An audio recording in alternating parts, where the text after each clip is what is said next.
Well, what Marcia preferred was walking in woodlands. That was her favourite thing. She loved the tranquility and said it gave her a chance to just think, to gather her thoughts. She didn't have to worry about the boys as they ran about happily. The family would go for a walk most weekends in their favourite places, which were Ruislip Wood, Parkwood, Mad Bess Wood, or Copse Wood, all woods around here, beautiful woods. And she loved that. And another favourite family outing was to car boot sales. Kevin would look for antique finds, and Marcia would look for toys for the kids or old curiosities, and she liked doing that. There was a car boot sale near here at Beaconsfield that there was a particular favourite, and the highlight was picking up a pie or two from the pie lady, and they would even ring her on a Friday and she would make up their order and have their pies ready for them on a Sunday. Marcia's pleasures were simple. She enjoyed family life, and she adored her boys.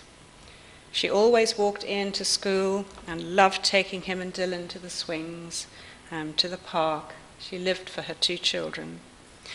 In the evenings, once she'd settled the two boys with cuddles and the goodnight story, she liked to read.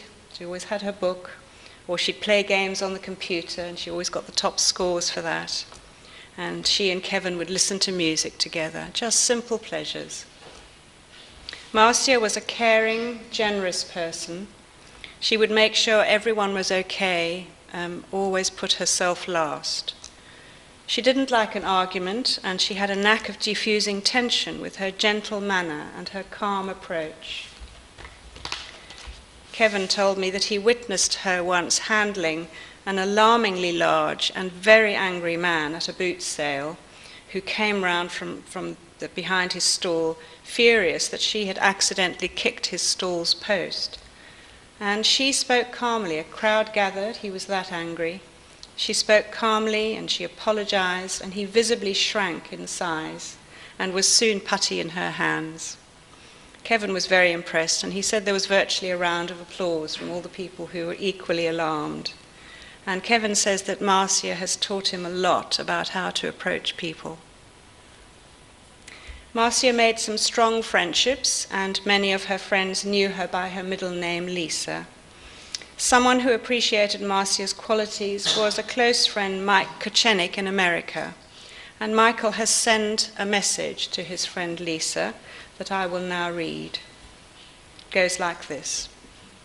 I first met Kevin and Lisa in the middle of 2007. We hit it off as friends right away.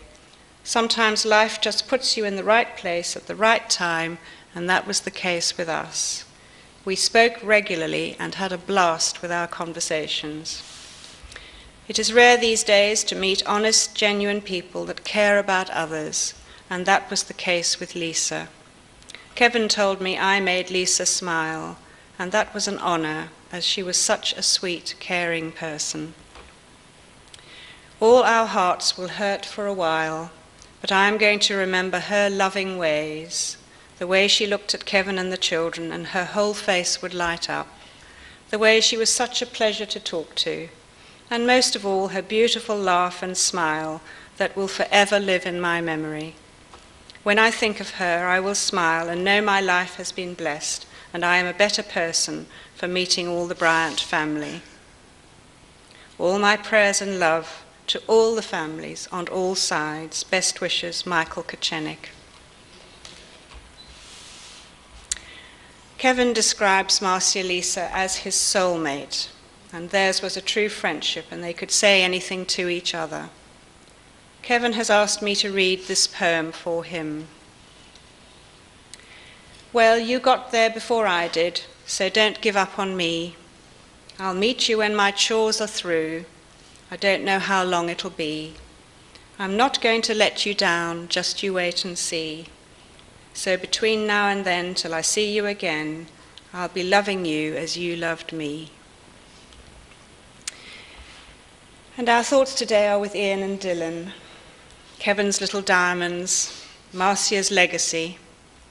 The two boys will find solace and strength in Kevin's loving care and the love of Marcia's family and all of her friends.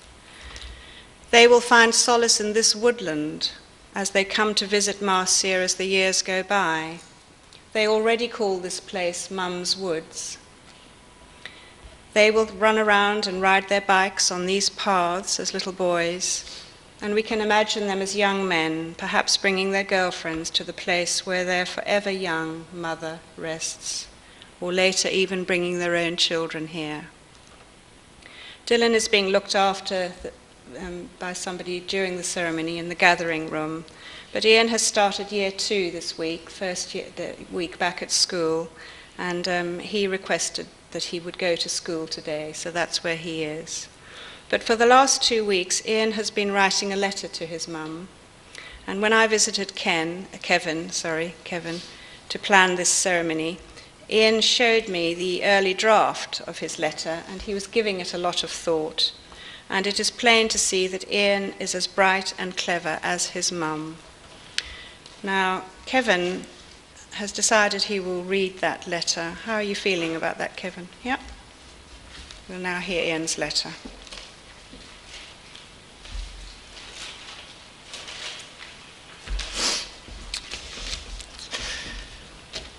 These are Ian's own words. I just helped him to write it and make it into sentences. It's called My Mum. My mum made me cereal and toast. Then my mum held my hand and walked me to school. When I got home, my mum played with me and my toys. My mum helped me play bookworm on the computer, but she always got the top score. My mum tickled me and made me laugh. That was fun. Excuse me. My mum made me jelly and juice and cooked me dinner like corned beef and tuna.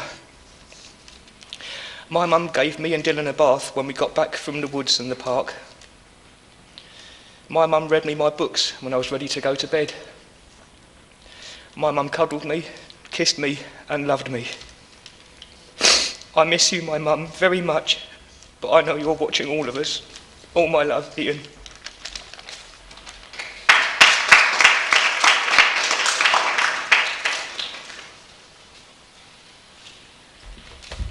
Thank you, Kevin.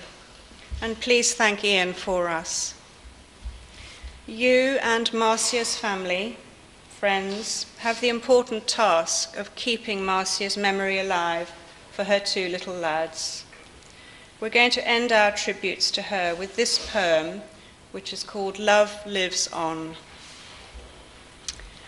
Those we love remain with us, for love itself lives on, and cherished memories never fade because a loved one's gone. Those we love can never be more than a thought apart, for as long as there is memory, they live on in the heart. So that ends our tribute to Marcia, but reflection and memory is a personal process. So we're now going to listen to some music during which you can remember Marcia in your own way and according to your own beliefs. We will begin with a short silence during which you can say your prayers, should you wish to do so, or just think about the things that you loved about Marcia. So we've nearly reached the end of the first part of our ceremony. Shortly we're going to leave this lovely building to make our way through the woodland burial park to the ash tree where Marcia's body will be laid to rest. There are little sheets on your seats some of you might have. Just keep those handy. There's a blessing that we'll all say together, so make sure you have a sheet with you. But before we close, Kevin has asked me to say a couple of things.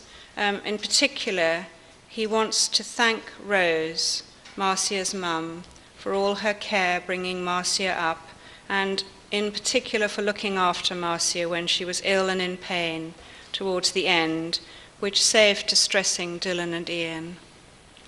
And he would like to thank you all for coming here today as well, and for all the support and love he has received from his family and Marcia's family.